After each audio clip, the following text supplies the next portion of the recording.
The federal government released some details on the Just Transition Plan. Now, the Trudeau government actually renamed it the Sustainable Jobs Plan, in large part due to criticism they received here in the province. Now, to talk about this plan in more detail and what it means for Albertans, we're joined by our legislative reporter and the Alberta correspondent with the National Post, Tyler Dawson, who joins us once again from Edmonton. Tyler, this is the first time we've seen what the Sustainable Jobs Plan is all about, and you have some details for us. That's right. So a lot of the stuff that's in this plan has already been released. There've long been sort of training programs and regional panels, and there's about 10 different actions listed, and they've all sort of been started or budgeted for, those sorts of things. But what this really does is collect all of this information in sort of one place. And sort of give a broad overview of what it'll look like, and that's things like considering what transferable skills might exist. If you work in a refinery, can you go work in a hydrogen facility, kind of thing. But it's thin on practical details. In a lot of ways, this is a plan for more plans. This plan is sort of to guide the next couple years until 2025, and then there's going to be plans sort of every 5 years after that to continue sort of guiding this transition. So, people who are looking for very, very concrete details on how it's going to affect them, how it's going to affect their workplace, they're not going to get it there. It's pretty high level, broad, vague, you might say, statements about what this is going to look like, which I suppose in some ways isn't entirely surprising. Let's say the federal government had put out a plan that says, we're going to lose 100,000 jobs, and here's how we're going to try and move all these people into new areas. When people would freak out. So it is a bit vague, but it does give us sort of this broad overview, and maybe the most important part of it is that it just does suggest, whether one agrees with it or not, that they are actually thinking about how to sort of make this thing work. Yeah, I'm wondering if that was done by design as well, so it didn't give Premier Daniel Smith a lot of ammunition as for phasing out a lot of the oil and gas sector, which a lot of Albertans are quite concerned about. Tyler, the budget is coming out next Tuesday, and the government is already dropping a few hints about what's going to be in there. One item that's already been released is a historic $2 billion for primary health care. Yeah, that's a big chunk of change, which I think probably suggests this is going to be a bit of a big spending budget, which would not be atypical in an election year either. So yeah, $2 billion in primary healthcare, and I believe $234 million specifically for sort of frontline primary healthcare, finding new doctors, things of that nature. I don't think it's a surprise that this would be one of the budget details that's come out this early. This is an issue that is always polled very, very high for Albertans, and especially because the United Conservatives need to sort of broaden their appeal beyond their base, beyond their supporters. They do need to be talking about some of these sort of bread and butter issues that animate sort of a broad cross section of Albertans. And obviously in the post-pandemic time, wait times are way up, surgeries are still being delayed, all that stuff. Healthcare is very, very front of mind for adults, and I think especially those Albertans who have children. So no real surprises there, I don't think. But of course, we will see next week what the rest of it looks like, especially when it comes to something like affordability measures, which we haven't heard a ton about lately, and we might see in this budget. Yeah, and like you said, hopefully a lot of that funding can help draw more doctors to our province, because I know here in Lethbridge, over 40,000 people still don't have a family physician. So it's not just here in Lethbridge, but I know a lot of cities across the province with a physician shortage. Now, there's been a bit of controversy involving a well cleanup program, Tyler, that Premier Daniel Smith's government is piloting. I guess the idea behind this is that companies are obliged to clean up orphan wells, but many of them have not been cleaned up. Yeah, it's a bit of a strange one, and the idea has been around for quite some time. It went under the name of R-Star a couple of years ago, and it has since sort of been renamed.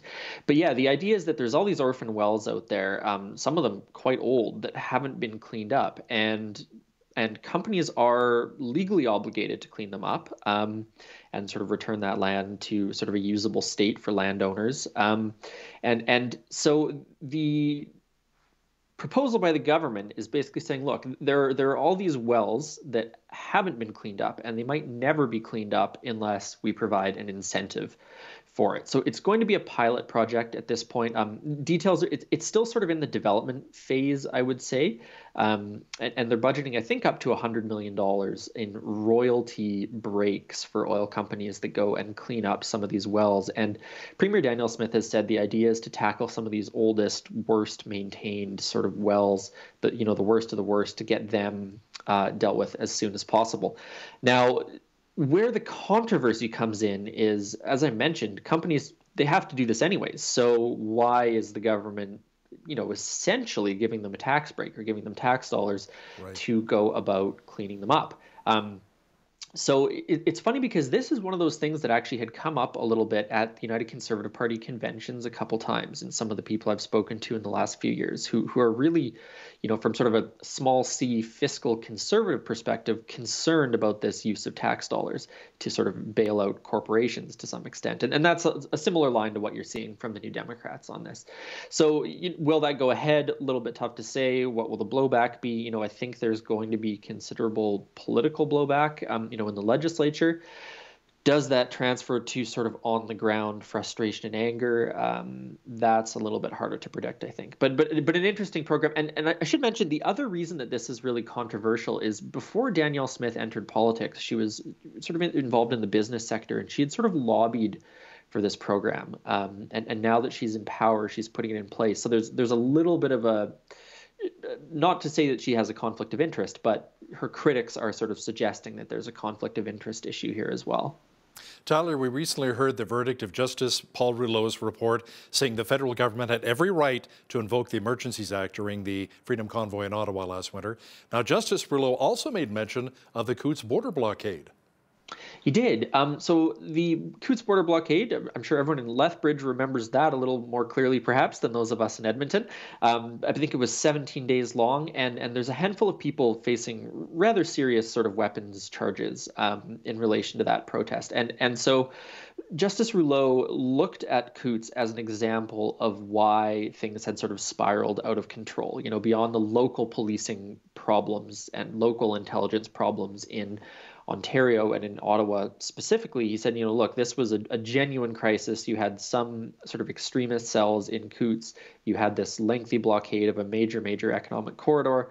And this was the sort of thing that really could have informed the federal government's decision-making on invoking the Emergencies Act. So Alberta did get a little shout out, makes it sound a bit fun, which is not necessarily what Justice Rulo was going for, but Alberta did get a bit of attention in that report.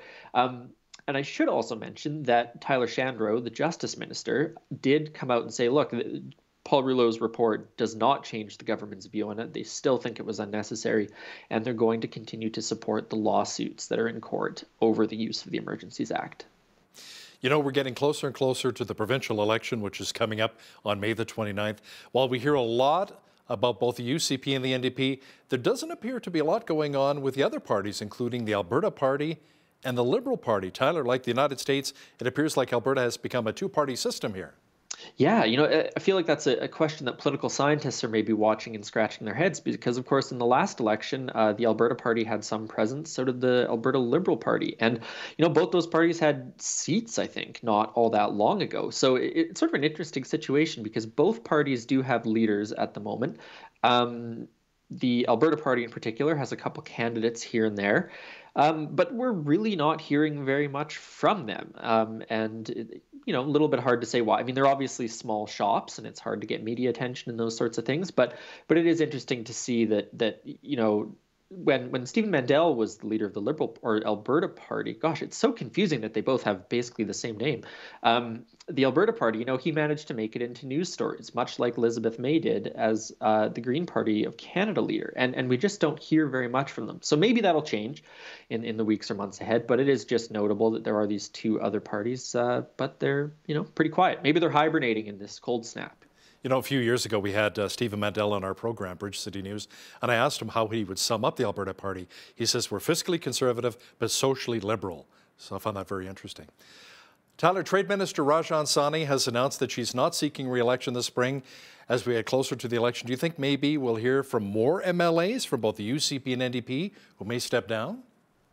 There hasn't been much of it, has there? Leela here, back in October, I guess it was, also said that she would not be running for the UCP, although I'm actually blanking now on whether or not she said she might run as an independent.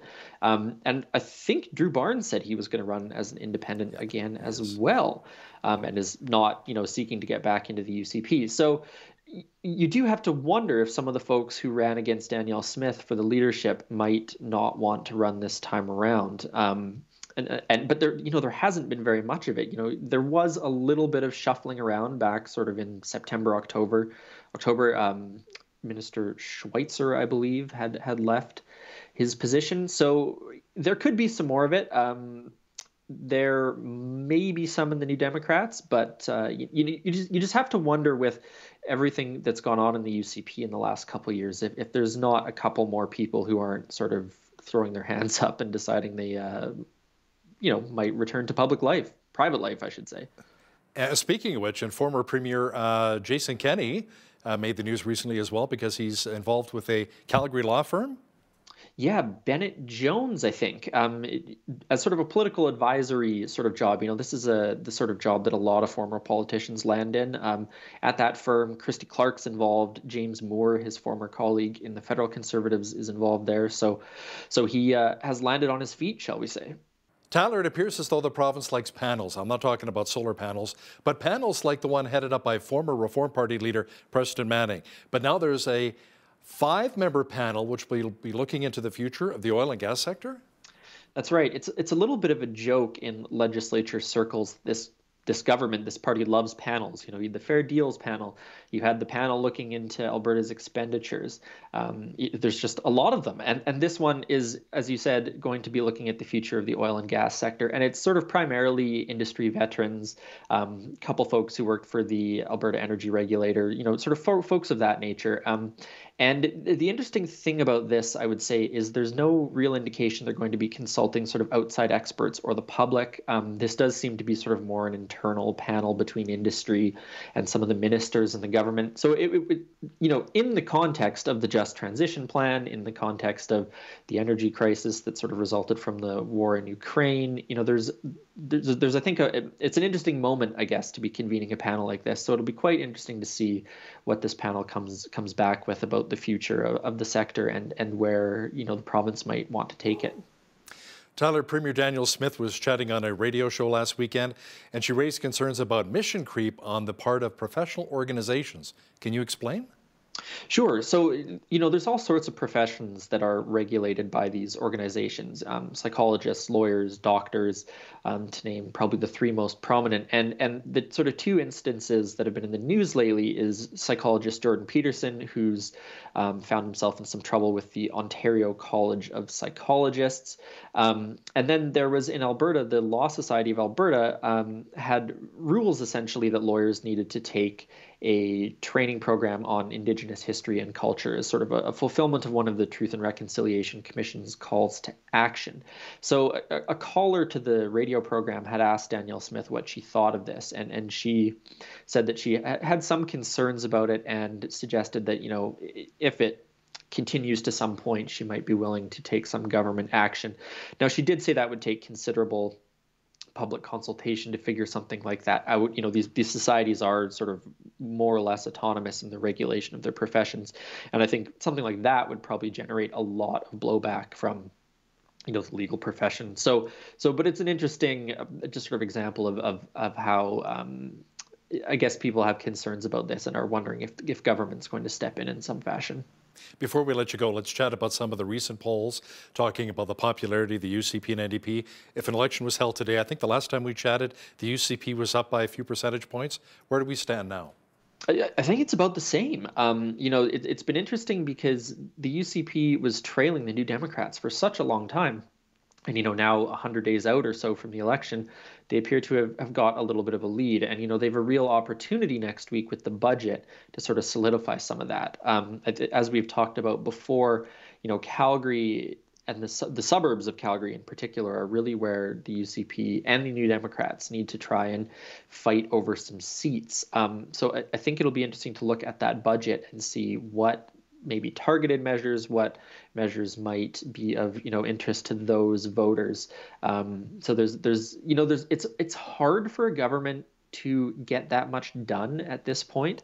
Bureaucrats are already looking at sort of transition stuff and coming up with transition plans. So it's really quite difficult to come up with and implement really bold, big sort of policy changes. So one of the big things that I will be looking for is what that budget is going to do, because it's an election year, because there are some specific areas where both parties are going to be fighting over seats. And the UCP is going to want to solidify and try and extend that lead. Yeah, and for us here in southwestern Alberta, we're going to see how many more potential capital projects will be coming our way here in Lethbridge. He's our legislative reporter and the Alberta correspondent for the National Post, Tyler Dawson.